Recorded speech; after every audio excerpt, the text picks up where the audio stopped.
ఉజ్జయిని మహంకాళి బోనాల జాతరకు 200 సంవత్సరాల చరిత్ర ఉందన్నారు మాజీ మంత్రి తలసాని శ్రీనివాస్ యాదవ్.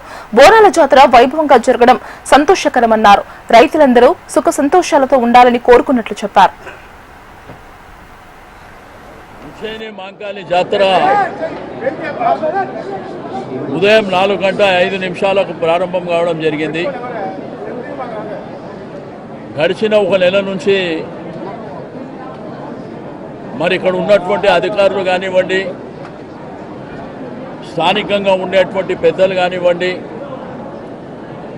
దక్కన్ మానవ సేవా సమితి, ఆర్య సమాజ్ అందరినీ సమన్వయం చేసుకొని మరి నిన్నటి వరకు కూడా ఏర్పాట్ల విషయంలో అన్ని డిపార్ట్మెంట్ల సహకారం తీసుకొని మరి పండుగ జయప్రదం జరగాలి.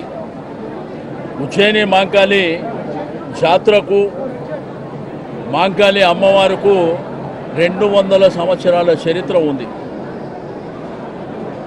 ఆ తర్వాత దక్కన్ మానవ సేవా సమితి 100 సంవత్సరాల చరిత్ర.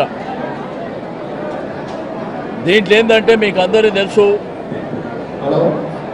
సమైక్య ఆంధ్రప్రదేశ్ రాష్ట్రంలో 50 సంవత్సరాలు స్టేట్ ఫెస్టివల్ కింద అనౌన్స్ చేయాలనే డిమాండు, రాష్ట్ర పండుగగా అనౌన్స్ చేయాలనేటువంటి డిమాండ్ ఉన్నప్పటికీ 2014లో తెలంగాణ రాష్ట్రం ఏర్పడిన తర్వాత తొలి ముఖ్యమంత్రి కేసీఆర్ గారు స్టేట్ ఫెస్టివల్ కింద అనౌన్స్ చేయడం, అమ్మవారికి బంగారు బోనం చేయించడం, మరి రాష్ట్రంలో గోల్కొండ కానివ్వండి, ఇక్కడ సికింద్రాబాద్ కానివ్వండి, ఉమ్మడి దేవాలయాలు కానివ్వండి,